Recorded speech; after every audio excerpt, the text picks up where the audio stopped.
Hello, in front of me I have GARMIN Forerunner 645 and I'm gonna show you how to customize the widgets on this device. First, let me show you what I mean by widgets.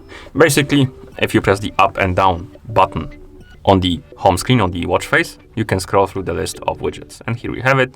As you can see, we have the heart rate widget, watch face, then we have weather, notifications, events, stress, I believe, steps, training status, and heart rate again. And we can customize this list. To do it, we need to press and hold the up button to open the menu.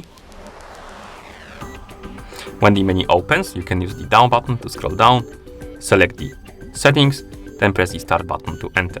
Now, scroll down by pressing down button, select widgets, and press the start button. And here we have the list of widgets. And we can do a couple of things with it. First thing we can do is to remove the widget from the list. Second option is to add new widget. And the last option is to change the order of the widgets on the list.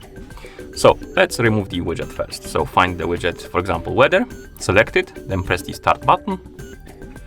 Scroll down, select remove, and then press the start button to confirm.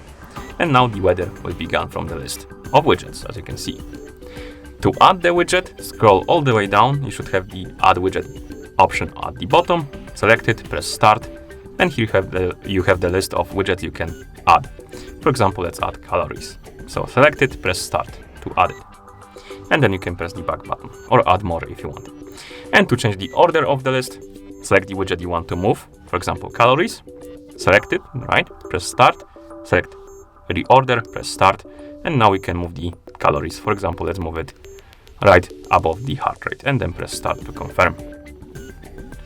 Now let's go back to home page, the home screen, and check our changes. So we should have calories first, like this, and the weather should be gone.